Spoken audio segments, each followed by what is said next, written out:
شروع اللہ کے نام سے جو بڑا مہربان اور نہایت رحم کرنے والا ہے۔ السلام علیکم۔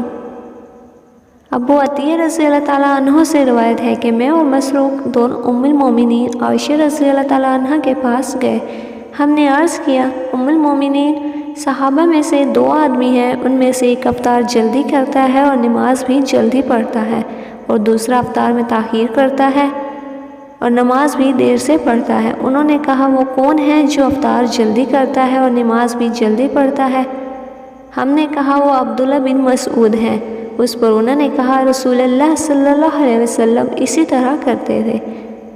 رسول اللہ صلی اللہ علیہ وسلم نے فرمایا، لوگ برابر خیر میں رہیں گے جب تک وہ افطار میں جلدی کریں گے۔